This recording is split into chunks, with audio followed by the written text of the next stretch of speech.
Sair da escola já com uma formação profissional no currículo? Parece bom demais pra ser verdade, né? Pois é. No ensino técnico do Senac, isso é possível. É ensino médio junto com formação técnica, que acontece durante os 3 anos. Lá, eles usam metodologia para projetos, desenvolvendo competências como resolução de problemas, pensamento crítico e colaboração, além de valores éticos e sustentáveis. Quer saber? Senac. Acesse sp.senac.br/ensino médio e saiba mais.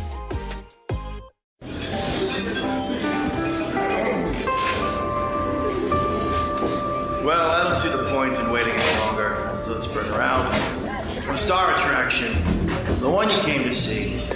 Ladies and gentlemen, the one, the only, Miss Judy Gold.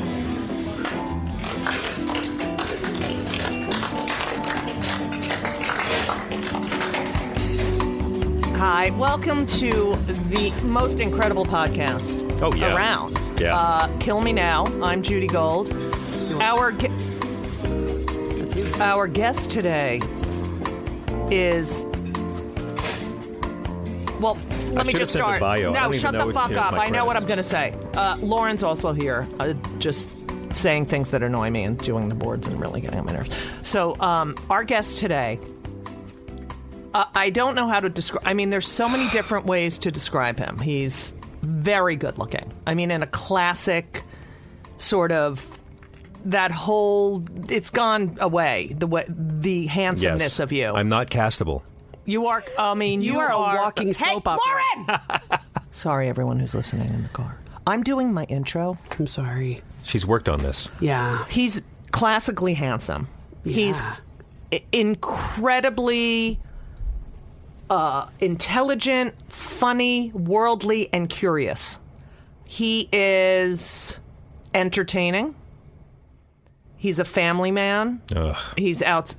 Yeah, I know. Same. He's just... It's like... you meet him, and you're never going to meet anyone like him again. He's just so well... This John is so Fugelsang. nice, because I've loved her since I was a little kid, watching her on the Dumont Network. Shut your mouth.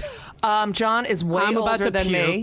all over the desk. Ladies and gentlemen, John Fugelsang. Judy Thank Gold you so much was a for special being guest, like the second Kill open Me mic Now. I ever did. And John, you're paying way too much. I don't know if you know. Have you met Lauren? I've met Lauren. Okay. I'm mansplaining. Okay. Yes. So Lauren... Are you really mansplaining? I thought I... So you know Lauren is trans, correct, or no? I don't know anything. Okay, so Lauren is trans. So Lauren... Great career response. So Lauren is basically feedback on the show. Like, she is not allowed. You had to write the I know, first I one. did that on purpose. I know you did. Just to annoy him. So Lauren is a man, has always been a man, got a little upset when his penis didn't grow in, and his mother told him he couldn't wear no shirt around the house because he would get boobs, and was like, what are you talking about? So now Lauren is... In a nutshell, yeah. That's what happened. And so Lauren is a man, but has a female... Hookup. Body. Yeah. Yes. Yeah. Body. It's not even that female, but whatever. And Thank you. You're welcome. And does not want to transition. Gets a lot of acting work as a dykey woman. Mm-hmm. And is now in a play. And a feminine woman. Yeah. No. I clean up. And also is now in a play where he's playing a guy. Okay. Wow. We're done. Yes, we're done. Lauren, how do you self-identify? I am not playing a guy. I'm playing a girl. I thought you were playing a guy. No, I'm playing a lesbian. I just did just a one act. It was the only show that I did in this past one. Oh, that's the one I was thinking of. Oh. Okay. Yeah, it's the only time I played a non-transitioning trans guy. Okay. So, I'm mistaken for transgender, but I'm actually just... Are you really? Is that true? I classify as sissy. Yeah, but... No, you're not. You have hairy face. You're a okay, sissy man. Lauren, you're a little... Instead of cis man. Did you take your Adderall today? No, I ran out. Okay, you got to come down. I know. Do you want some Ritalin? Sure. I don't have it. Anyway, so John Fugelsang, first of all, thank you. Thank you. I always begin the broadcast with a Kill Me Now moment. Please. Because it is Kill Me Now, and we will talk about the things that you're passionately angry about. Oh, yeah. I pray for sweet, merciful death's loving embrace. Thank you. On a regular basis. And how how articulate and your mastery of the English language is incredible. But Worded. You just made this show classy. Holla. Lauren, you're making it unclassy. Holla! Sorry. Did you know that on my Instagram, they have the description? I wrote, I love challah. That's it. So, John. Follow Judy Gold on Instagram at JEWDY Gold. Okay, I feel like I'm not getting this started, and I want to get it. So, John, I'd love to start here's my kill me. Okay. This is my kill me now moment, which you will be experiencing before you know it. Yesterday, I had to drive Henry to Newburgh, New York, to take his driver's test. Okay. Now, the reason it's in Newburgh is because you can never get one close by, and you have to months in advance. So we had to go to Newburgh. I don't know if you know anything about Newburgh, but I spent a month there one weekend. Okay. I was trying to look up while we went.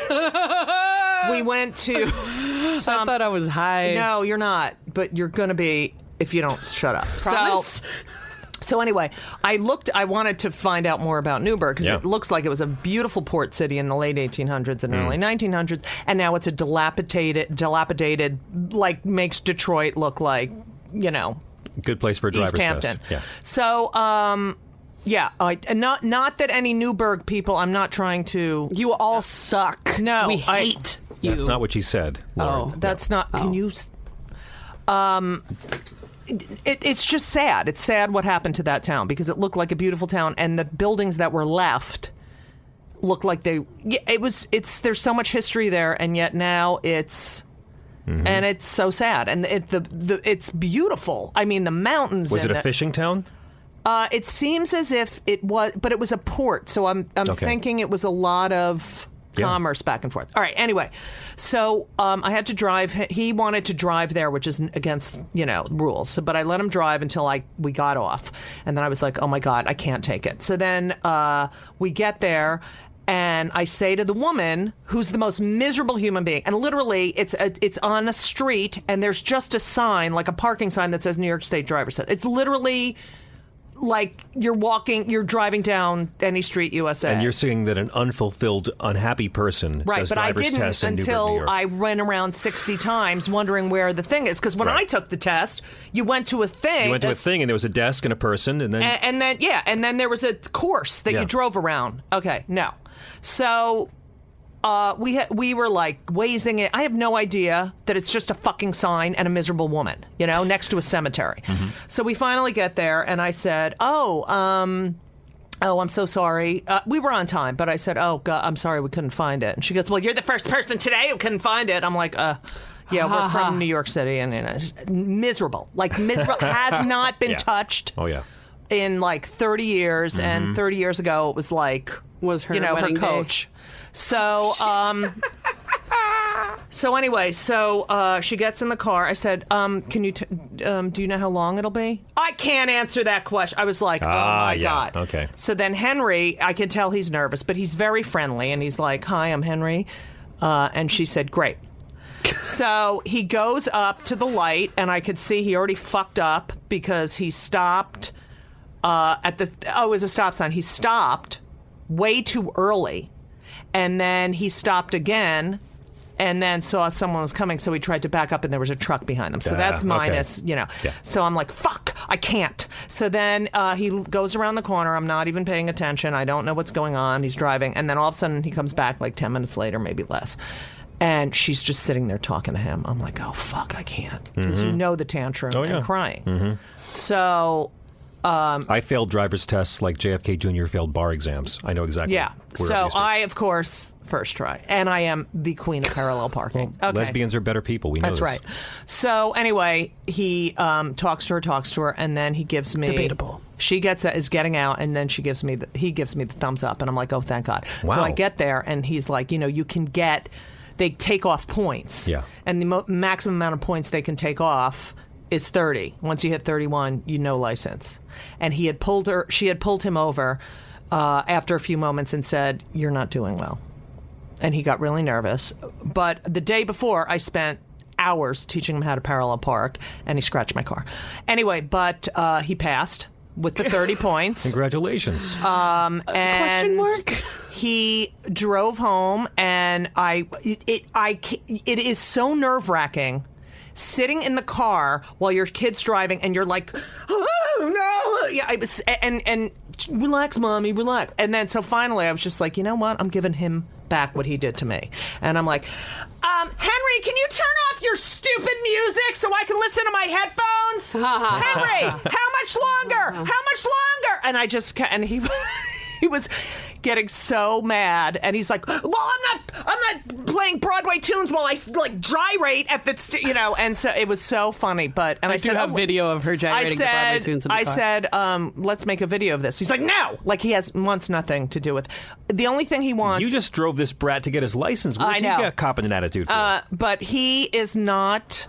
I've met this guy. Tell him. Yeah, he's great. But he has to approve every photo that goes up of him. Oh. Yeah. So I took a picture of him in the car, and then he's like, let me see. He has to look like, he's 19. Yeah. I posted a photo of him the other day in Mack Weldon. In a Mack Weldon shirt, which was our sponsor, and they have like really nice clothes, but they sent it to him.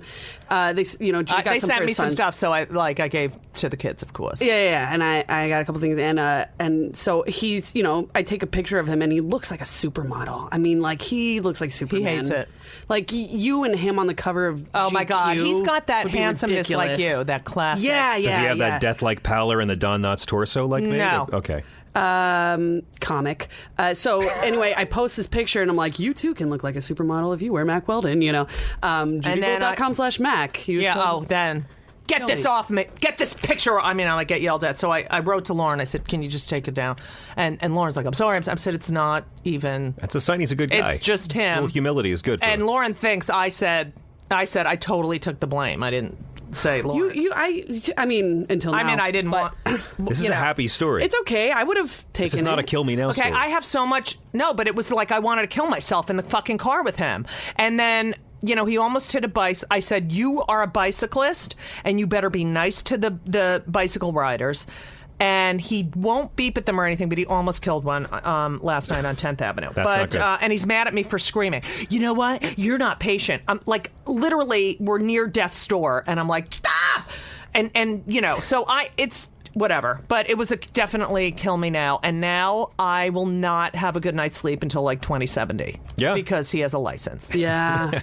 I won't like either. most kids in New York don't have a license. You're so lucky that he's ready to leave and drive away. That's a good thing. Well, he left I have a toddler. Yeah. No, he left, and he's I have many leaving. years to wait for this. Well, him and his girlfriend have been living with me all summer, and I want to kill myself. Oh, anyway, God. As soon as he leaves, she's going to be a wreck. John, I have to tell you. Top it. Because the other night, I got the woman I live with and the child I live with, and then my ex-girlfriend moved in. That's my summer story. Wait, There's my reality. Whoa! Do we have any sound effects? That's a sitcom. No? Okay. Yeah. Are you fucking kidding? No. Why? Because my ex, who's one of my closest friends, one of my wife's closest friends, has had a really bad year, and the friend who was renting her an apartment said, I'm selling the place, and she called up her boyfriend, this douchebag, and said, I need a place to live, and he said, oh, well, you can't move in here. And so I was like, damn, so we have a guest room, come stay with us for the summer, it's fine. So she moves in, and it's great, we have a toddler, more grown-ups the better, right. more people for Does that she babysit? crib lizard to go look at. Yeah. Yes, she babysits. she the other night we put him to bed and she watched him so we could go out and waste $40 on the new Woody Allen film. She does nice things for us. Right. It was like watching old men die. Don't you get free? You can go for free to the Woody Allen. No. Show your SAG card. That's only for award season, I think. Oh, right. What? Oh, Yeah. it's August. It's Sorry. August. So the other night, my wife had to go out with her coworkers because my wife's boss died at age 37 in her sleep. No way. Oh, yeah. Why? It's been quite a summer. First day of our vacation, by the way, her boss died. So Wait. 37 in her sleep? Yes. Why? We don't know. Is the husband upset about her dying? He's devastated. Oh, all my right. God, so of he course. didn't do it. Yeah. Okay. Devastated. Really nice guy. I was so she joking. died at 37. First day of our vacations. There goes my. I didn't have a summer then you vacation, went but back I didn't- and- so my wife has to go out now. Jewish?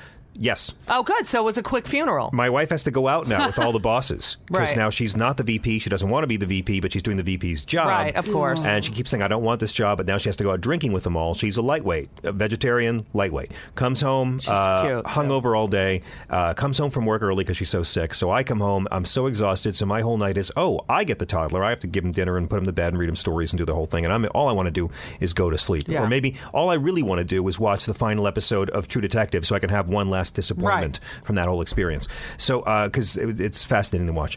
So I finally get the child to bed, and he decides this night to be the biggest crib lizard brat of all time. He won't stop getting out of bed. I wasn't ready. 3. I wasn't ready to give up the crib. We didn't need to get rid of the crib. My wife was bored for the weekend, decided to dismantle the crib, make it a child's bed. So now he's up when he wants to be up, and the lights are on, and we don't sleep anymore. 6:30 this morning he comes in.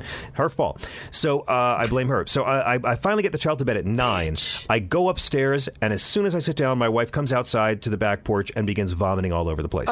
And I'm holding her hair back, trying to help her. Everything I say is wrong. Everything I say makes it worse. Finally get her to bed, and at that second, my ex has been dumped by the douchebag. So now I'm up till midnight with the ex. Oh my God, perfect storm. I'm up till midnight with the ex who's sobbing, and this guy was such a tool. I mean, Did you hug her? I hugged her a lot. What did your wife see? My wife hugs her all the time. We're all very close. See, she and I were together many years ago. We're all very codependent. Elisa would freak out. Go. Well, my wife introduced me to her years ago, and then we broke up for a year, and I dated her. Right. It's all codependent, big love shit. You're like a lesbian. I know. Yeah, that's like lesbians are like. Believe me, we're right down to the bed death. We are a lesbian couple. Oh wow. I know about that. But I actually don't have that. What bed death? For some lesbian reason. bed death? What is this? Lesbian bed death.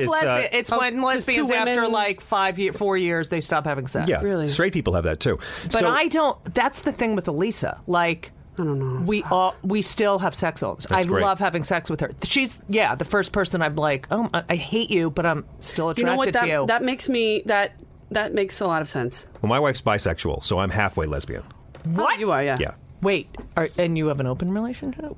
That's not what this show's about. This is about miserable things. No, I want to hear about... Let me finish this. Hang on. So I finally get my sick wife to bed. Then my ex is sobbing, and I'm up with her till We're in 1 in the morning. And then the next morning, the child's up at 6 a.m. I get up because my wife was sick before. He's not himself. He's not feeling well. I go upstairs, make him his smoothie, make him his waffle. I make a hell of a smoothie. First of all, you stay at my house, I make you a smoothie. I make you a great smoothie. Upstairs makes me want to stab myself. Go. Well, I'm on a ground floor in a basement. I don't care. There's stairs. Do you like roaches? I lived in a ground floor. Yeah. Oh, you don't like upstairs? No, I want an upstairs. It's wonderful. I go upstairs with my little narrow spiral staircase. Hitchcock Don't death try trap. to. Don't. And I make the smoothie, give it to the child, and then the child comes in and begins vomiting pink smoothie goo all over the place. And now he's sick. So my he wife went out drinking with her. My wife wasn't hungover. She had a 24-hour flu, and now the child has it. So I spend the entire morning with them until the nanny comes in, and then the nanny's terrified of getting sick. My wife has to leave work. But more or less, I went full-on Virgo, like full-on Virgo, taking care of everybody for about 36 hours straight. Virgo, right here. Right? Virgos are a lot of work, and they're worth it. But goddamn, when we have to be the good Virgo, we could be the needy Virgo, it's all good. My mother Virgo. So when was your birthday? My birthday is September 3rd. Oh. September 11th. August 30th. On. August 30th is nice. my two of my best friends share birthdays with you guys. I'm November 15th. Oh, okay. Well. Okay, go ahead. So anyway, that's my life. Like, you don't realize God made babies cute, so we won't eat them. Yeah, right. Or kill and they them. are horrible people. Toddlers are the worst people in the world. Babies control the media. You can say anything about Israelis and Palestinians you want, but you can't say shit about babies, right? Because they will throw you off the TV. Right. You can't say bad things about babies. You know what? But babies Fuck will. Babies. They will smack you and bite you and manipulate you and hurt you, and you keep thinking love can change them. You think you can change. But the problem is, babies are Chris Brown. We are Rihanna. But look, now we have children, and not a lot of comics choose the child and way. They are smart, happy people. Now, my father my father's passed away in 1990. And he has these two cousins, Norman and Vivian. And they're in their 90s. They still travel. And prior to, my mother just passed, and I remember earlier in the year having a conversation with her about, I said, Vivian's sister died. They just got on a plane to Long Island. And she's like, well, I said, I don't get it. They're like in their 90s. They travel. They're, no children. That's what she says to me. Mm-hmm. No children. I'm like, you're what? Thanks. That makes me feel great. It's a lot of work. When I think if I didn't have a kid, and if I wasn't married, how I could be another miserable alcoholic woman hating impotent comic in a bar. But also, you know what? I do play with my when I had kids your age. We would play. What would we be doing now if we didn't have children? Oh yeah, it's wonderful. What would you be doing now if you didn't have children? Not cursing my life. Okay, so I want to go into your life. You wouldn't be on this show. Okay, I want to go into your life. Because I'm fascinated by you. I've been fascinated by you for many years. And you. God damn it, I love you. Now, you, the oxymoron of you hosting America's Funniest Home Videos with that brain. That's what I tried to tell my agents many times. To me, I just never, that was like... I know. I'm like, take the money, honey, but... Well, that was the thing. My agents had this weird medical syndrome where their eyeballs turned into dollar signs. Right. And I had been offered. I'd already been offered a lot of game shows, and I was in my early 20s, and I turned them all down. I was like, no, I'm an artist, damn you. And then I did this special with George Harrison and this special with Paul McCartney in the summer. Yeah. And then suddenly I was like, I had a little bit of heat because of those things, and they called me up and said, hey, they want you to audition for America's Funniest Home Videos, and I thought it was a joke. I literally thought it was a joke. And I said, I'm doing a shoot for VH1 in Washington Square. I'm not free. And the agents called me and they said, hey, the casting director is in from L.A. She wants to see you. I said, I'm sorry. I'm shooting till 6. They said, well, she's taking a later flight to see you. And I thought, I can't be a dick. I got to go in. So I go in and I'm just me and this casting director and I just mock the show. I've never watched an episode of the show. I know it's about cats falling off of cliffs into vats of battery acid and guys getting whacked in the groin with polo mallets and hilarious family fun. And I just mock it. And I leave. And I think it's done. And then they say they want me to go to L.A. to test for it. And I'm like, I'm not the guy. And I go out there and I'm there and I see everybody, every guy in the world is out there. Every guy. I mean, every comic is out there. Do they all have beautiful wavy hair like you? Did you ever want to say to them, why are you... I mean, I figured it out. I figured it out. But at any point did you say, yeah, I kind of want this? Like... No. I mean, I was... when you were like... When you got the job... I was too young to enjoy it. When you got the job, did you have a little bit of, I got a job on TV? Well, I already had a job on TV. Right, but... so I was working in cable on VH1. I know, but this is a network show. Yeah, well, I got a kick out of it because it was so high profile. It was so not like me. I was trying to say yes to things because I was a very serious, angry person in my 20s. And I was ill-equipped to enjoy a fluffy job like this. Right. Now I get it. I could go there and do it and phone it in and have fun. Like Tom Bergeron's a master. I love him on that show because he's just so breezy and you can tell he doesn't care. And he's having a good time and he's excellent at that. You have too much to say. Now, but I was offered all the prompter monkey jobs because I look like a weatherman from Omaha. Right. So I get offered all the bland... And you have a great voice and you're quirky. Yeah. You got... All right, now... When I actually got it, I was at Sanibel with my girlfriend and her parents, and they called me up, and my agent and my manager together on the phone. I thought, oh no, and they said, well, you gave it your worst shot. And they flew me out, I just went into the room and I mocked the show in front of everybody. They brought out Daisy Fuentes to have her stand next to me, and I made fun of her. Right. I tried to be David Letterman. I tried to be cantankerous and crotchety. And they were like loving it. They loved it. And then when I started on the first day, can you smile more? Oh, fuck you. Can we aerosol spray you a tan? Can you wear this Seacresty three-button suit, which is shiny? Can you just like shave? A woman? Can you? And I realized, it's like the Brady. Oh wait, so like you get Bunch episode. you get the same shit like. It was about your looks and when stuff. Greg became Johnny Bravo because he fit the suit. And I thought, y'all just wanted someone as tall as Daisy Fuentes who could ad-lib. That's why I'm here. Yeah.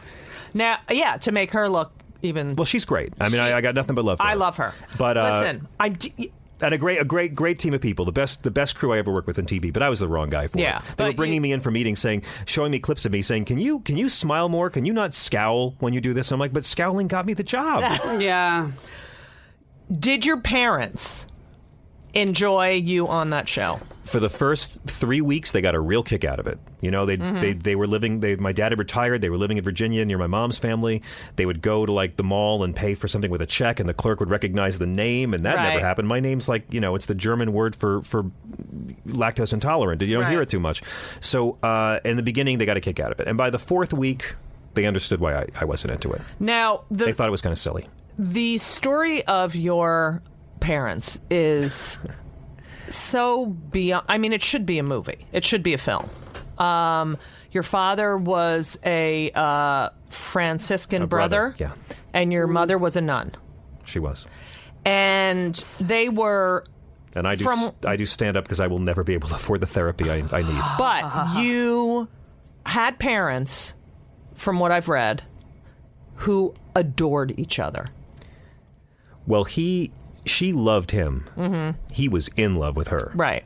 And that was the driving dynamic of my life. And do you feel like that's your relationship with your wife? Okay. We'll move on. Right? This is what she does. So some days, yeah. I mean, but I think the greatest gift a male can have is a father madly in love with his female, or male, if that's what you got. Right. A father who's madly in love with his partner. Now, my children don't have a father, so what are they missing out on? The greatest gift they can have is a mom who's madly in love with their other mom. I mean, it's just, you want to be raised by someone. Look, I never saw my mother open a car door.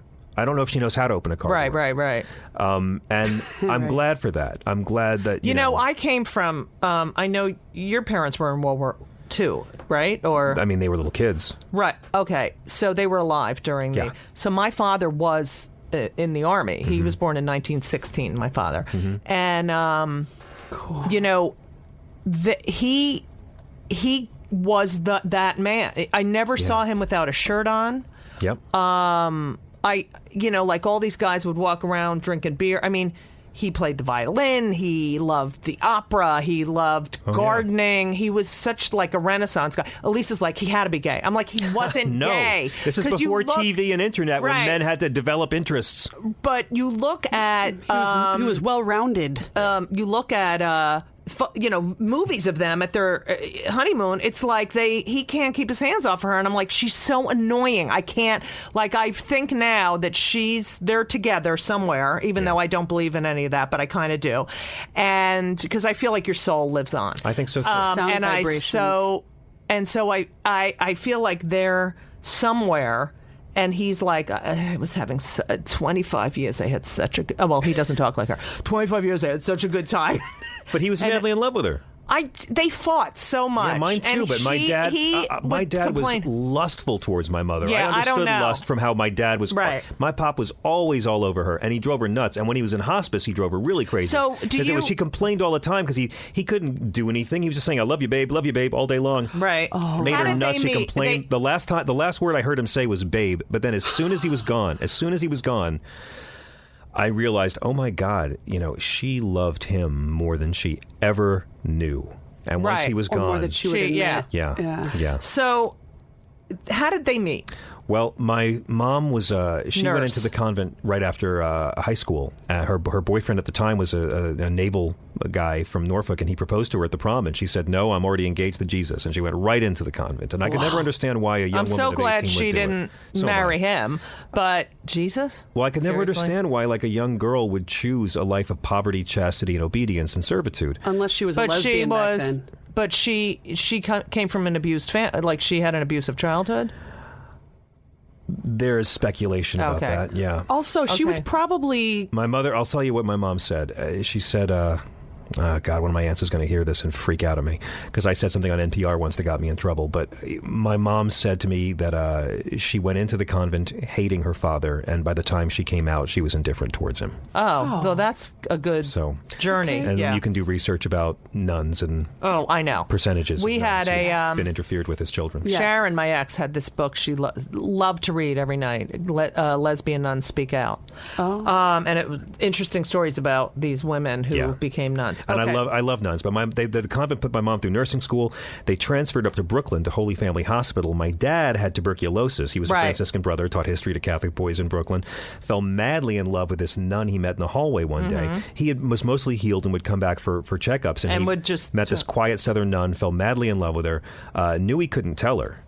Knew he couldn't say anything. Right. So they became close friends. And then the convent transferred her to Africa to work first with lepers and then in a hospital in the jungles of Malawi. And I mean the jungle, like no TV, no radio. Snakes would come in and wrap around the bedpost, and she'd have to chase bats from the infirmary. Her dog was mauled by a porcupine once. Like she was in the crocodiles would snatch children away by the river when mothers did laundry. Like she was in the jungle. Right. And my dad wrote letters every week giving all the news what was happening back in the States in the 60s with LBJ and Vietnam and civil rights. Martin Luther my King. My dad was a Martin Luther King fanatic, and he was really into the Franciscans and social justice. For me, growing up, there were pictures of Gandhi and Dr. King all over the house. I first heard of Malcolm X because my dad had the giant hardcover book right on the bookshelf, and my dad didn't want us to be Republicans, but he dressed us like them. You know what I mean? So he wrote letters every week. The Mother Superior would open the letters, read them out loud to whoever was around. That was the newspaper. Right. My mom was always the last to receive her mail. Right. The convent was a place where Sister Mary Frigid of the Immaculate Menopause would beat these women down, where they were conditioned to equate humility with self-loathing, which I think is which is becoming a bygone thing in the Catholic Church. I kind of think, that makes me think of Catholicism. Well, I grew up thinking the harder I was on myself, the more virtuous I was, and the more God would find favor with me because I hated myself so much. And that's Jesus not made the ultimate sacrifice. Yeah, but all that self-loathing shit is not Jesus. It's all the church. It's all the church. All the unauthorized fan clubs. Brainwashing. Do you like being called an iconoclast? The New Yorker called me an iconoclast, and I dug that. So yeah, I'll take I like that for you. I like that for you. I don't know, because I don't think the Pope would consider me Catholic. I say the Catholic Church, Catholicism is my asexual orientation, but I don't know what I am. I'm a seeker. I'm a guy who trusts those looking for the truth. I don't trust those who claim they have the truth. You're a question asker. I get asked if I'm Christian, and I say I aspire to be. Right. I think that's something like liberal or like loving. It's something that you have to aspire to be. Yeah, that's now. So your parents get married. They have 3 kids. Yeah. Which one are you? After 10 years, they had 3. I mean, it took a long time for my dad. 10 years, my dad carried a torch and couldn't tell her. I was the oldest. I was the first. Okay, wow. And then you have 2 brothers. Any gays? No. Shit. And but my other brother Brian and I wound up hating Long Island, where we lived. Right. We were right in the heart of the Buttafuoco Belt, and I found refuge in a regional theater. And then Brian came in with afterwards, and I did bit roles, and I did stage crew and lighting and sound, and I was like, the 3-line role in The Misanthrope. Give the tall 15-year-old kid this role, and so I wound up being around gay men almost all of my free time from age 11 on, and that was transformative for me. Now, what did your parents think of the gays? They had no hang-ups whatsoever. Really? No hang-ups whatsoever. They weren't that kind of Christian. Would you... Non-homophobic Christians are the majority, but you wouldn't know that from the TV news. They say the Catholic Church, 60% believe in marriage equality. Absolutely. Yeah. And more than that, believe in birth control. Right. It's just I love the Pope. Do you enjoy this Pope? I like him, but I also am very cautious because he sucks on women, and I mean sucks on women issues. I mean, he sucks on women.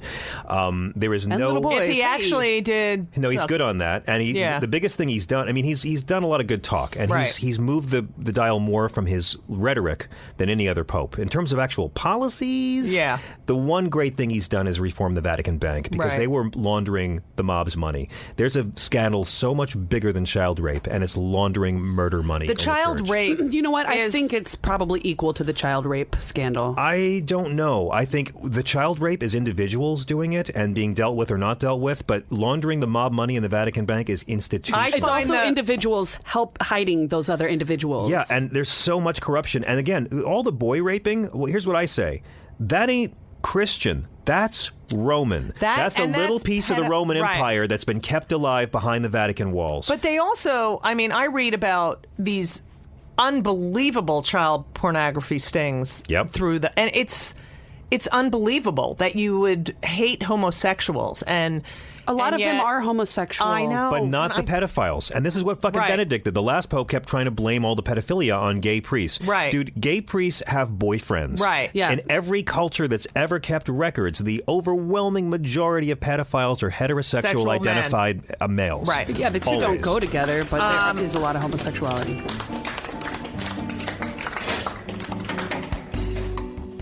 Welcome to Play It, a new podcast network featuring radio and TV personalities talking business, sports, tech, entertainment, and more. Play it at play.it.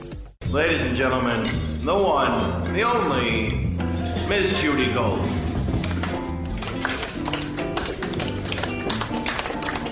Your father... Benedict, this new pope, I will say, and he says a lot of good things about the gays, and then he goes to the Philippines and talks about gay marriage threatening the family. So there's a lot of double talk and jive going on. Right. But I love him. He's a great hero on climate change. He's the greatest hero on income inequality and poverty in the world. And I want him to hire 10 food tasters and live a long time. Kill me now. I read that your father had stem cell treatment in Thailand. Yes. And this was an Israeli/Thailand combo. Mm-hmm. The Israelis are doing incredible things with stem cells. Oh, yeah. I just got a thing from Hadassah, which is a Jewish, philanthropic organization run by women, and they are doing this whole stem cell thing in Israel to cure ALS. Well, yeah, because in Israel they've actually read the Bible, and they don't have any of these superstitious hang-ups that are not based in the Bible whatsoever. My dad had to go to Thailand for a procedure not available in America because the Bible says something about something, I think. Right. Now, And it was all adults. It was all his own stem cells from his blood. And he lived 5 extra years. They said it would give him 2 years. My dad went to the same place that Don Ho went before he died, and Don Ho didn't live too long. In fact, I wrote a show. I wrote an off-Broadway show about how I did a solo show about my parents that ran off-Broadway, and I got a Drama League nomination. I lost to Liev Schreiber, that hack. But He sucks. hack. He's so not But talented. what happened was when my dad had his second heart attack, they said to him, "You could go any day." And my mom, the ex-nun, who'd never, me and Charmy were together living in sin for 11 years, happy, never had a problem. My mother had never complained, but she pulls me in one night and she says, will you two please get married to give my husband something to stay alive for? Wow. The greatest act of parental guilt Can in I history. just say something? Jews got That nothing on is beyond Judea. I have to give you. The Catholic. Can you please get married so your father doesn't die? Yeah, that's... Except without that listen. accent. Oh, wait. Well, I have to do a different accent. Well, my mother, when she moved Can to you please Florida, get married? when she moved to Florida, her southern accent began coming back after all these years of me never know. When I was a kid, I thought my mother was Julie Andrews. She'd been in Africa. She spoke like this all the time. Oh, wow. But when they John. retired and went down south, she became more and more southern. That's so John, can I speak with you? As a child, yeah, I thought she like Emma Thompson in Howard's End is how my mother talked as a kid. I was in love with her. John, I was just, your father's dying, right? And I feel that if you married... After 11 years of never once having a problem with us living in blissful sin, my mother throws this down. If you married, your father would live. If you don't marry, your father will die. Well, I said to her... Call me back with the response. I said, Mom, I can't Circle get married. yes or no. I can't get married just to please my parents. That's what gay Republicans do. Right. But, she's kept at it. So after 11 years of courtship, we had 90 days to rush into marriage. And that's why we got married on Leap Day, because it was the soonest day we could find, and nobody wanted to get married. Oh, and now you don't have an anniversary except for every 4 years. We only have to acknowledge it every presidential election cycle. Oh, my God. That is terrific. You caved. But I wrote a whole play about it. That's great. And then the day, and my dad went to Thailand for the stem cell treatment, the same thing Don Ho had done. The day the play opened, my parents came to New York for opening night, and Don Ho died that day. Oh, my God. That is terrible. That's the best. At least he didn't die on your wedding day. No, that must would have been better. Such a cool show, though. Well, it was interesting, but they told my dad he would get 2 more years, and my dad went to Thailand in a wheelchair. He couldn't walk anymore. Within 3 months, he was walking 3 miles a day. I would go down, and I couldn't keep up with him. I mean, it was incredible how he was transformed, so he got stem cells. He lived, and I still have to be married. Now, and I still have to be married. Now, all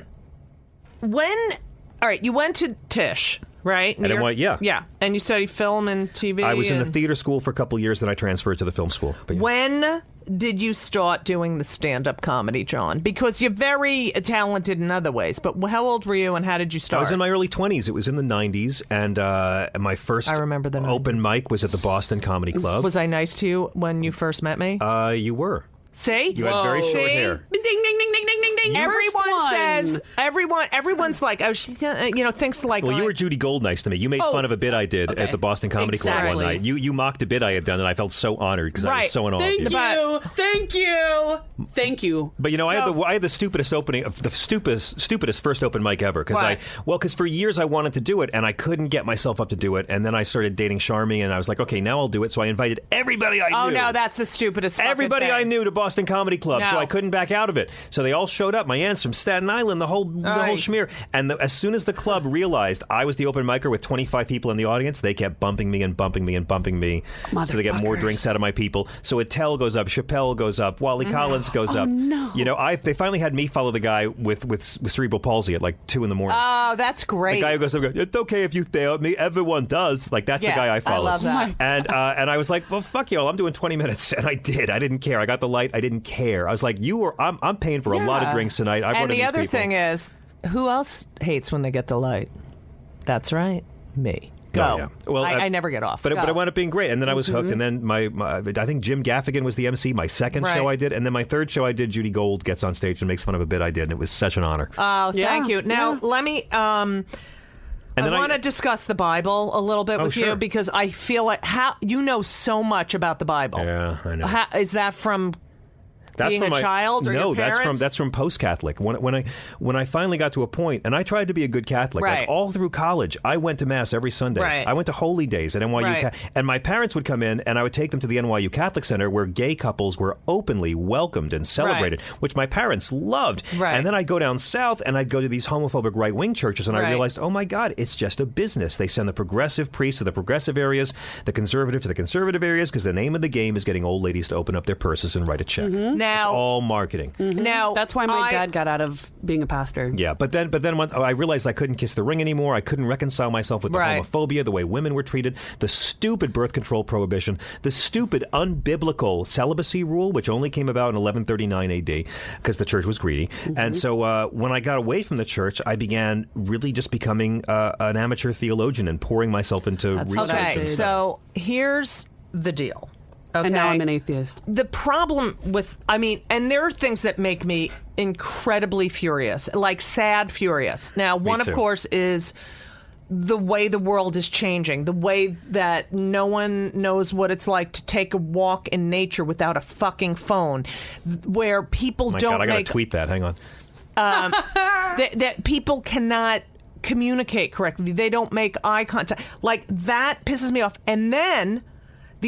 I don't understand why it is okay at a Republican, quote unquote, it wasn't a debate, but whatever, that they don't talk about, crime and guns. They talk about God. The last question was about God. They lie about God. Right. And I can't, what the fuck is going on in this country? Like, I cannot... I grew up in New Jersey in a suburb. My neighbors were Italian Catholic. Long Island. No one fucking cared. Like, I was a Jew. They were Catholic. There were Republicans and Democrats. No one fucking hated each other over their political. Ford had dinners with Nixon. I mean, Ford was I can't. But you know what I'm talking about. They would. Republicans and Democrats would be friends. I mean, like, I don't... Why the fuck are they allowed to do this God shit? Well, Why are they allowed? In a way, it's always been this way. I mean, there's always been this kind of bitter partisan rancor, going back to Jefferson and Adams hating each other. I mean, John Adams outed Thomas Jefferson for selling his own children into slavery 200 years ago. The shit that the Clintons and the Obamas have taken is really nothing compared to what the Roosevelts took from the Republican Party. Like, this sort of toxic political discourse is not new. I have to say... But there wasn't this much media back then. Right. And it didn't saturate the culture and didn't get to all of our brain cells as much. Right. But I'm so angry all the time that it's made me physically sick, and I'm trying to find ways to adjust to it. Right. Because I just spent, a year and a half working on this movie for PBS about the American Dream, where we went to all the towns de Tocqueville went to. I interviewed 200 people in 55 cities and 17 states about how America got to be this fucked. And so I'm neck deep in it, and I have a hard time containing my anger. And it goes to religion, the media, politics. I just don't. I mean, I really get. Well, first off, know that you only get this angry because you love so much. So focus on the fact that the love is more important than the anger. I understand, but I do not understand.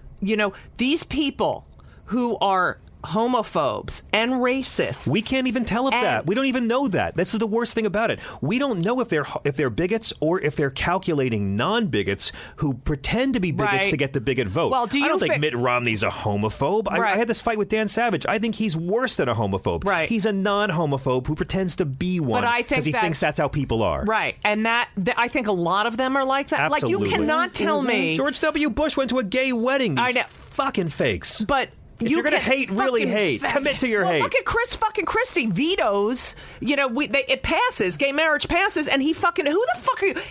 His sister's brother is gay. Like, you're my age and from New Jersey. There's no fucking way you don't have sorry, gay but friends. that's just a bit of the tip of the gigantic iceberg. That is the Chris Christie hypocrisy. And when I say gigantic, I mean gigantic. He's a large man. Yeah. So I don't do size jokes about Chris Christie. I know, but I have to. He can still bounce back, and that's not a size joke. No, that's. Listen, he could climb any mountain with the aid of about 24 Sherpas. Right. He can do it, but still, that's just. So the thing that we're based on separation of church and state. Okay, we are now these churches who preach hate and they preach, anti-gay.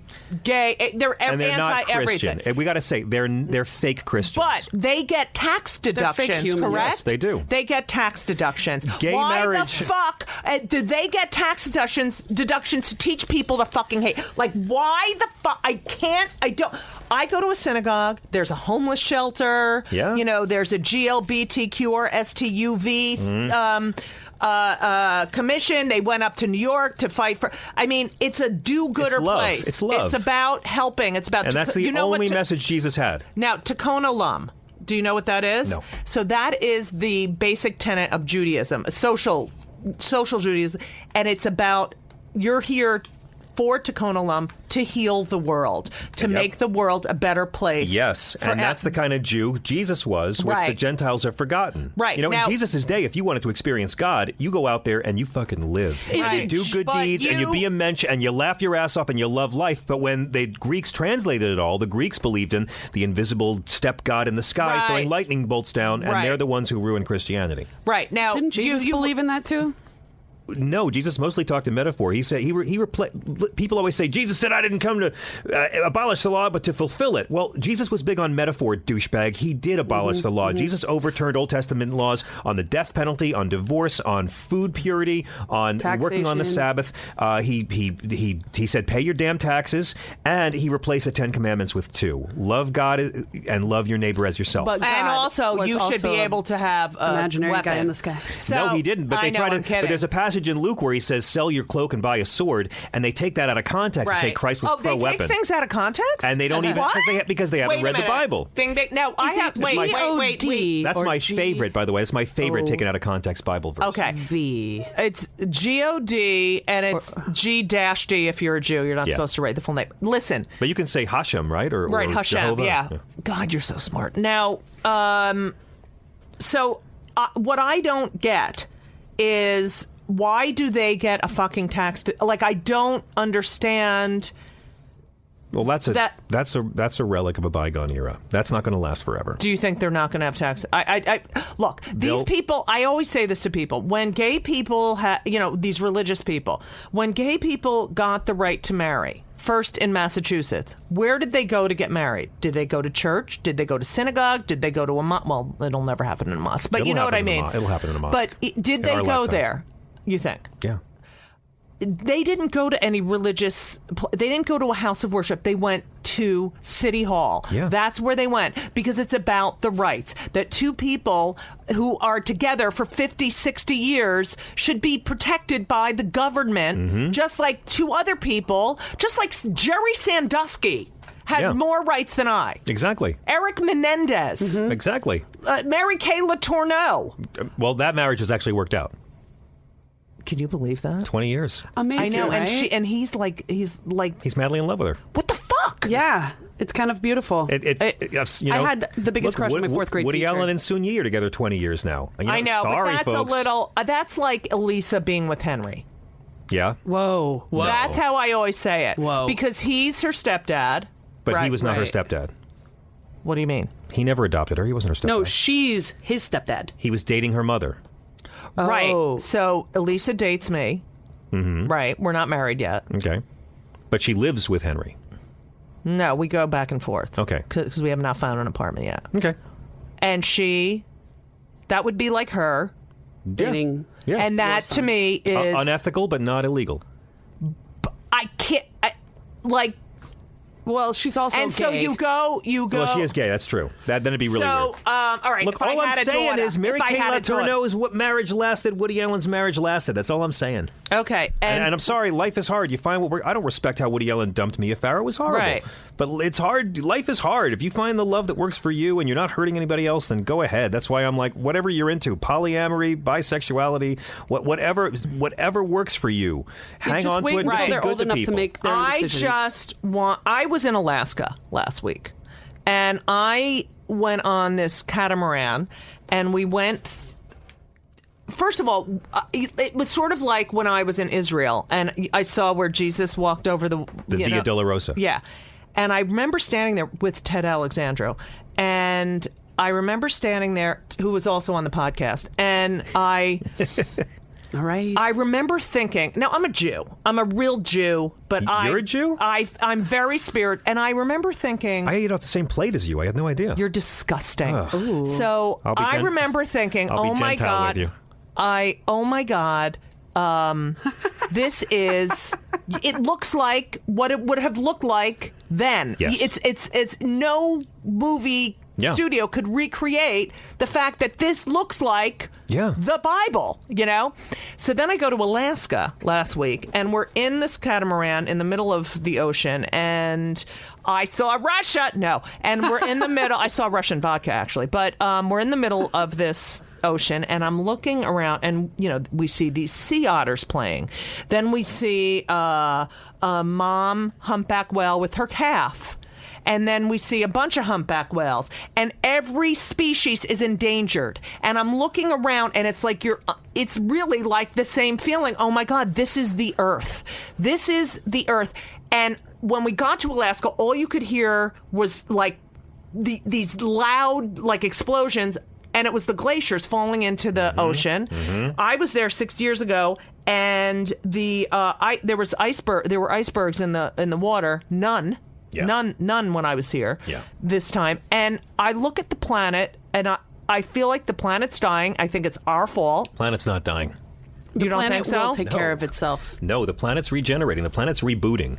But so do you believe in climate change? Yeah, I do. But I also... Do you think it's man-made? I believe man-made activity contributes to climate change. What about China and their air? Absolutely. They're the most horrible polluters. Linfen, China, is the most polluted city in the world. And these people are dying of lung diseases. They are. Welcome to Play It, a new podcast network featuring radio and TV personalities talking business, sports, tech, entertainment, and more. Play it at play.it. Ladies and gentlemen, the one, the only, Miss Judy Gold.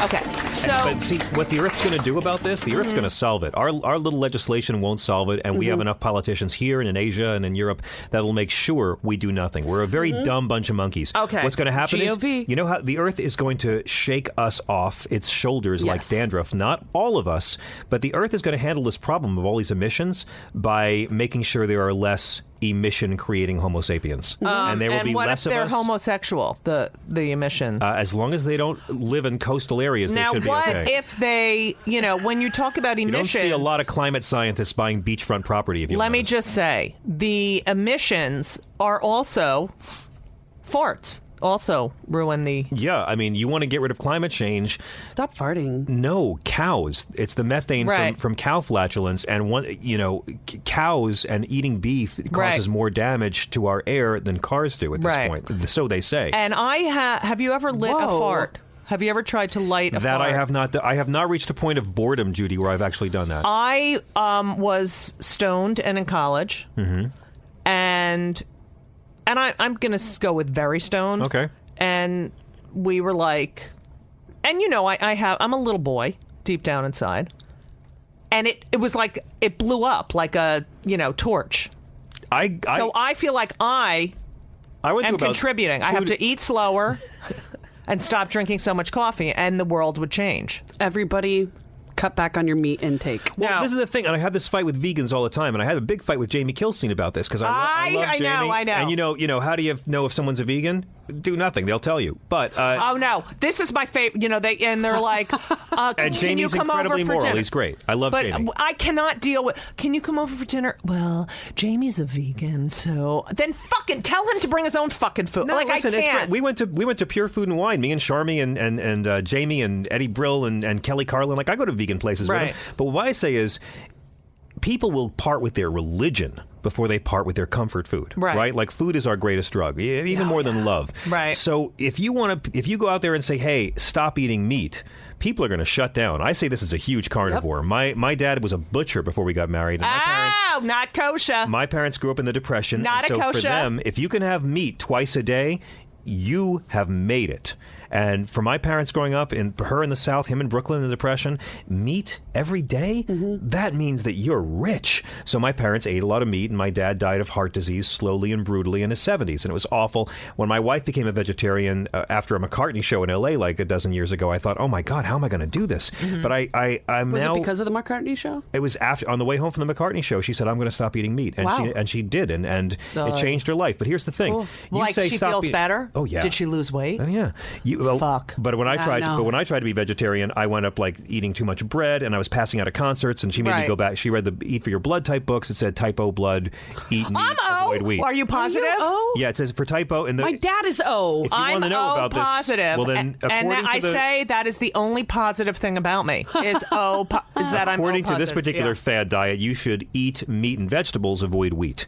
I know I eat too much wheat and I get really sick. And A blood is the Asian blood type. And I'm A blood. That's like tofu and vegetables, and you shouldn't eat it. Yeah, wait, A positive. Okay. What's that? Good for vegetarian. It's just A. Don't worry about it. Buy the book. Goddamn so wait. Okay, I'm going to eat meat and vegetables and less wheat. Eat right. But I love challah. I mentioned I love challah. You can still have it. All right. Just in moderation. Just not a lot. But here's what I say. What about the eat less meat movement? Because you say you don't eat meat anymore, people shut down. When I was a carnivore and someone said vegetarian, I don't care. I know it's moral. I know it's healthier. I shut down. But if you come out and say, hey, how about you want to make Paul McCartney happy and be good to your colon and the rainforest and the cows, just eat less meat. But when kosher... And I said to Jamie, I said, I'm saving more cows than you. Okay. Now, kosher, you know how the kosher meat goes. Kosher... The reason it's kosher is the animal is killed in the least painful way for the animal. Is it still given hormones and antibiotics? No. Okay, then really? Eat kosher meat. No. And they have one talks about bovine growth hormone in this country. Well, they have organic kosher meat. So and it's a mass and killer. It's also so they do a vein that's it's painless. And they're evil cows who deserve it, right? Right. Okay. Like Elsa. Yeah. Bitch. I mean, I don't even want to get into Elsa. Yeah. But, and so and they salt it. They have to salt it for a certain amount. And you could go if you went to a kosher butcher, you could get in the back and say, can I see they're right. So, And I grew up kosher, and I just eat kosher meat. I prefer kosher meat. But I don't, when I go out, I don't, I'll eat whatever. But I respect your superstition. And I also, it is totally superstitious. We respect yours. But the thing is I feel like my body needs meat. Especially before I get my period, even though I'm going to be 53 in November, and I still get my fucking period. You look gorgeous. Well, Michael Stipe said one night, Michael Stipe used to brag at every REM show how a vegetarian he was. And then he said one night he was staying at a friend's place, and at like 2 a.m, his body said to him, "We need tuna fish now." And he went down and ate tuna fish and broke his and he said, "My body needed it. I'm sorry." That's how this friend of mine got pregnant and like vegetarian for like ever, 25 years. Listen to your body. And all she wanted was a bacon cheeseburger, and she went to the diner, and that was the end. Let me tell you one little secret. One little secret I've discovered. Definitely read the Eat for Your Blood Type book, and you can still eat less meat. But if you're craving meat, here's something I found that's crazy. Iron. That's low iron. It's also fats. And sometimes, like a couple of spoonfuls of raw almond butter will trick your body. I love a couple of spoonfuls of almond butter, and your body will think you just had a burger. It works. You can trick your body. Really? Mm-hmm. It's craving the fats. So, like, okay. Now, here's the thing. I want to discuss with you. We just got to trick our taste buds. The social media. Now, you're on social media, and you're great at social media. No, I'm not. It's awful. Okay. Everything I fucking say. By the way, take a picture of his bracelet because we have to put it on. That is it's like bicycle chains, yeah. I need that. Where did you get that? You will? Because, I ride my bicycle everywhere. I know. I do too now because of you. I'm a bike messenger. Is that why? Well, no, I got this before, but I'm riding my bike to work every day now. Not because of me. Well, you inspired me coming in with your helmet to the studio. I come in with my helmet every day now. Okay, so the social media thing is like, and I say this in my act, like my kids will never know what it's like to get stoned, go to Tower Records for 4 hours and look through albums. Yeah. And just and look through albums, album covers. That's true. Read the liner notes, and no one bothers you. And that was my gift to when I did something or I worked really hard. That was my gift to myself. Me too. I miss record stores. I miss record stores so much. And imagine how much we're all going to miss bookstores in 20 years. It's so, I feel really sad. Yeah. I feel like I don't know. I have kids, but I really don't know what the world is going to be like. And it's the world's going to keep on changing. And if you resist it, that'll cause suffering. I don't mean to go all Buddhist on you, but it's like, look, I can be angry that people are attached to their phones all the time, or I can just say, this is how the world is and how my species is going, and I'm just riding the wave. It does upset me, and I feel like I'm very sentimental. Look, I'll never not wear a watch. I feel like with a face. I have these things that I have to... What don't you like about social media? There's some things I like about it. I don't like that someone, especially as a comic, can be a funny tweeter and then gets headlined somewhere and has no idea how to do an hour. Yes, I've noticed that. In any circumstances whatsoever. I've often said this on the show. When I went on the road, when you went on the road, no internet, no cell phone, couldn't afford to make phone calls, had to read and write or go to museums or do something. Arithmetic. And You've contributed nothing. Right. And that is... I heard a voice. I don't know what it's going to come from another studio. But, I just feel like, okay, yes, the world is changing. I don't think that it's in a better... I think the loss of humor to have a watch. I don't know if good or bad apply. Tell you it's time for you to get up and walk around instead of thinking, oh, I feel like I should get up. Like everything. It's like overly religious people who need a book to tell them how to think, how to eat, how to do everything. That is what the Apple Watch is a fucking over-orthodox, religious human being. It's also conditioning us to be amused and not notice how badly we're all getting fucked. And conditioning us to be tracked. Middle class has disappeared. Yeah. To be what? Tracked. Well, sure. I mean, you can't lie anymore. You can't say, oh my God, I totally called, no one answered. I called, it was busy.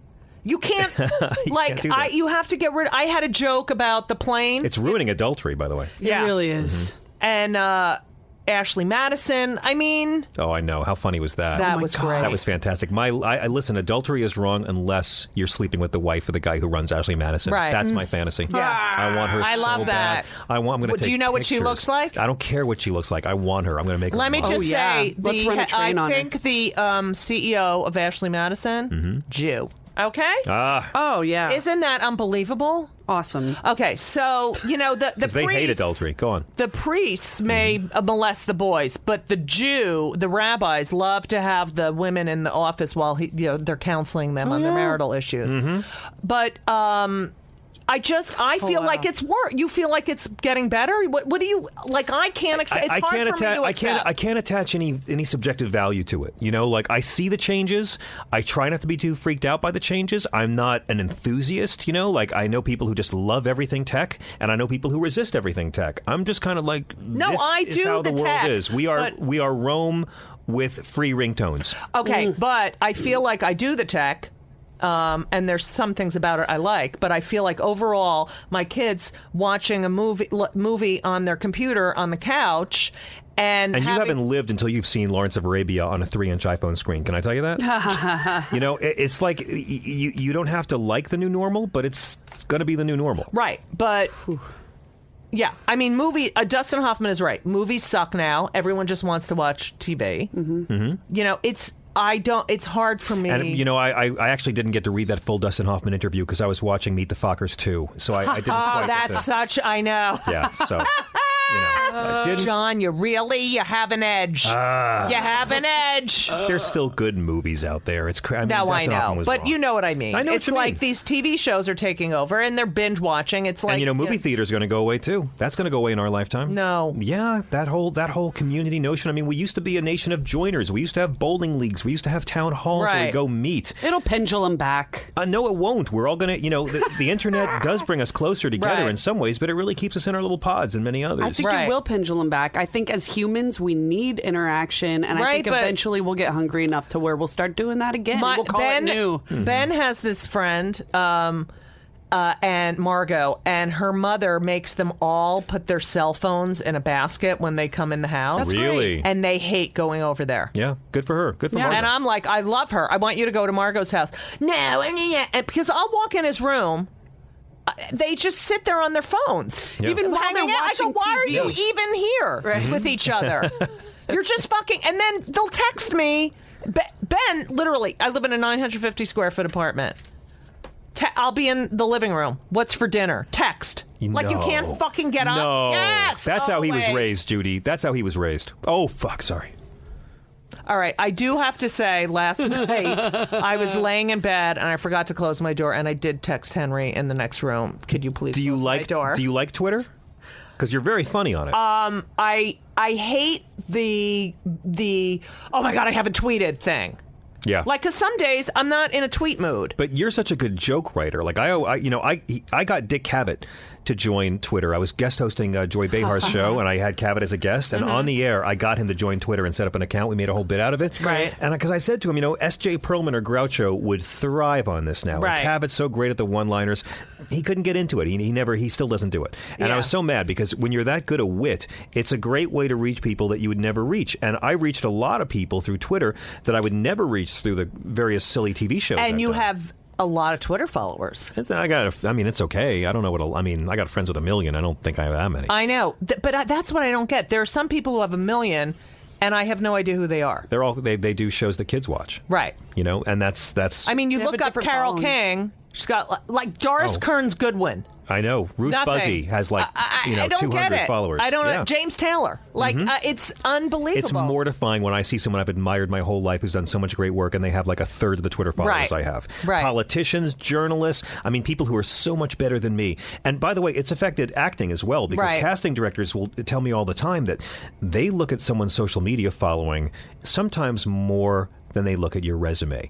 They take into consideration not where you trained, not what you've done, not what roles you've done, but how big a social media fan base you have. Now, don't you think that's a bad thing? I think it's a very bad thing. Because that's how comics get unless it gets me roles. But unless it gets me work. That's only based on if you're good at Twitter or not, or if you started Twitter. Or if you had some stupid video online. Correct. It doesn't mean that you're a good actor at all, but it does mean you can help the marketing campaign for the project when it comes out because you've got 100,000 followers. But look at me. I get a lot. I did a show last week in East Hampton, and they were like, I can't believe your audience. There's like young kids, Scott Blakeman opened for you. Yes. Young boys, young kids and girls, and then you have old Jews, you have Jappy women, and then you have the gays. Mm-hmm.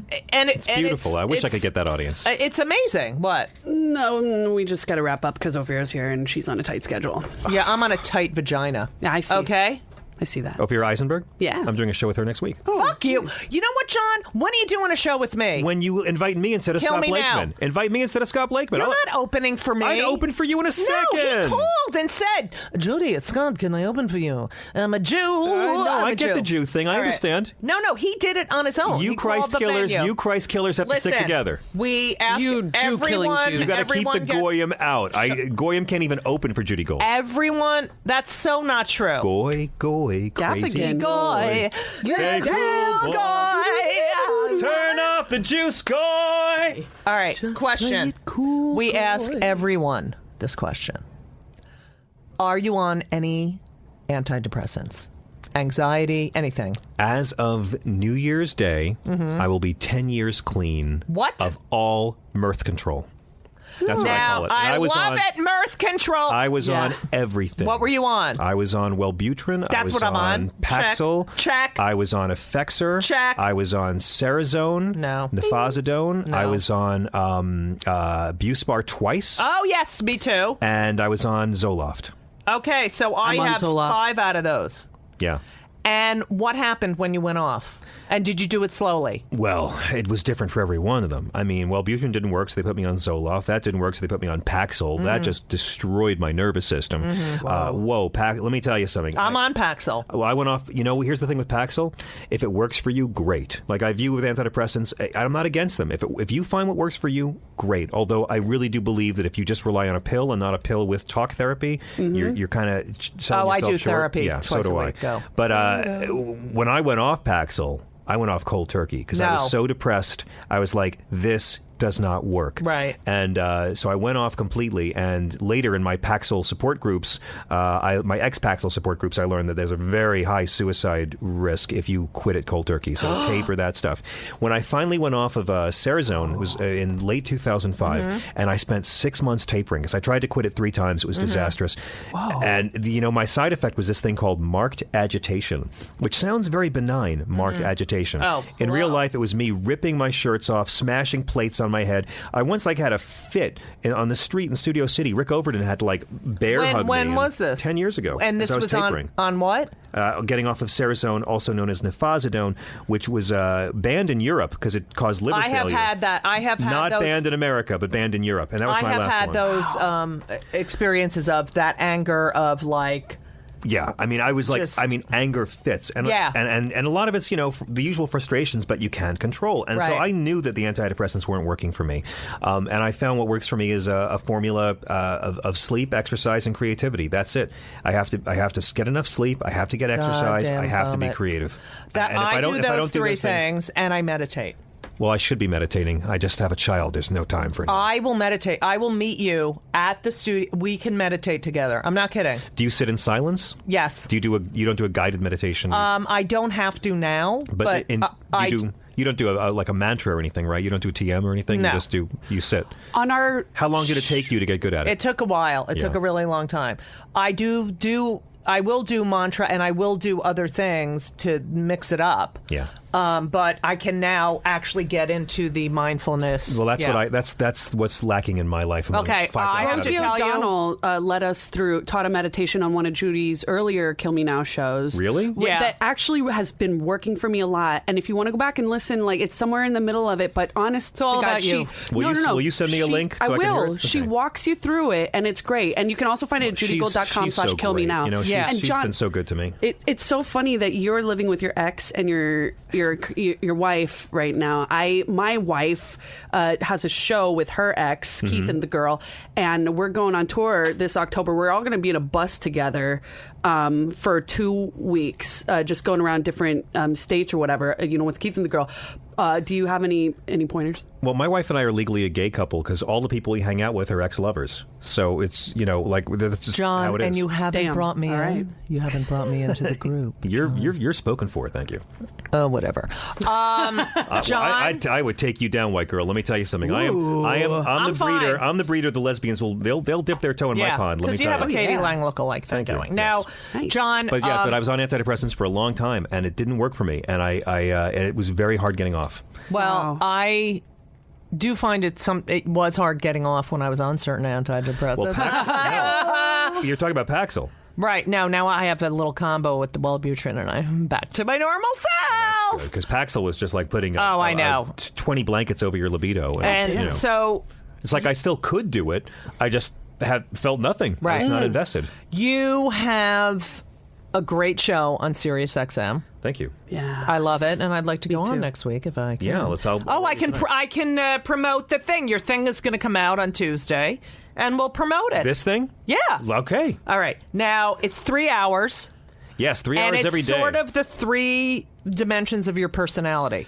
Well, when they came to me, they said, we're launching a new channel. It's like NPR with dick jokes. And would you do a daily show for us? And Pete Dominic was setting up the channel. And I love Pete. And I thought, well, when an artist asks Did you to do think, this, Pete, different. Why don't you call Judy Gold? No, I thought I have a baby and I want to get off the road and I could use a gig because my TV show had ended. And I love that. It is like NPR with dick jokes. Yes. My tour had ended and the Katie Couric show had ended and I wasn't working. So I was like, oh, perfect timing. And I don't want to live on the road. So I said, yeah. And I pitched them like 3 shows in one. It's like 1 hour of political talk, 1 hour like NPR, fresh air, one-on-ones with authors and science people, relationships, families, celebrities, directors. And then 1 hour early Howard Stern where I just bring in comics. The 3 kinds of radio I like: political talk, NPR-style interview, and just comics being inappropriate. And I said I wanted to be 3 shows a day, every day, which is, I didn't know how mentally taxing that would be. If you just talk politics for 3 hours and the phones are ringing, you're doing one thing, then you can move on. But it actually takes a lot of energy. Oh, yeah, I'm sure. Transition. I've got to read so many books, and I've got to do so much research and prep for it. Well, you're doing 3 shows in one. It's 3 shows a day, yeah. But it's interesting. I'm learning so much. Right. It's so good. I'm not a curious person, so I was forcing myself to become one because I wanted to be more curious. So it's great fun. And Judy Gold was on the show the first week we were on the air. And we've had great guests. And we've had like Brian Wilson and Willie Nelson and just amazing people. All right, just stop bragging. The show is great. Next week, Cyndi Lauper, Rita Rudner, and Stephanie Miller. You're kidding me. What about Judy Gold? Cyndi Lauper. And Judy Gold. Me and my wife, our song that we dance, like our fucking song is Time After Time. That is our song. Wow, so few couples ever use that song, too. I know. That song was, no one ever put that song on a mixtape in the 80s. Kill Lauren. I'm going to. All right, anyway. You heard it here first, folks. So that show is on Sirius XM 121, 2 to 5 p.m. Monday to Friday Eastern Time. With Frank Conniff. With the incredible Frank Conniff. And your social media. By the way, it's so hip that you had Frank Conniff as your first guest. I know. That's the hippest thing I ever heard because I love him. There's no one like him. I know. And he freaks people out until they get to realize he's actually kind of a genius. He's awesome. Kind of a genius. Yeah. Oh, he's beyond. So brilliant. He's so brilliant. JohnFugelsang.com. Yeah, that's a bit in disrepair. We're working on that. Okay. At John Fugelsang? Yes. And the John Fugelsang page on the Facebook. Facebook, that's so Jewish. I'm on the Facebook. We're gonna go watch the Star Wars, and then we're gonna go watch the Seinfeld on TV later on. Or if you're my dad, the Steinfeld. I cannot thank you enough for being here. I have wanted to do this since you launched it. You are one of the comedians. You're not just one of the comedians who inspired me from the beginning, but you're one of the first ones to be nice to me. Like there was a couple my first year who were really nice to me. You were good. Gaffigan was good. A few people, and I could never give you what you've given me, and I learn from you every time I watch you perform. Oh my God, John, I cannot. That is so much for me to take in, and I'm glad I took my meds this morning. I am too. And I took mine. It's the only reason I'm talking like this. And everything was wonderful. I'll see you soon. Thank you for the visit. So long.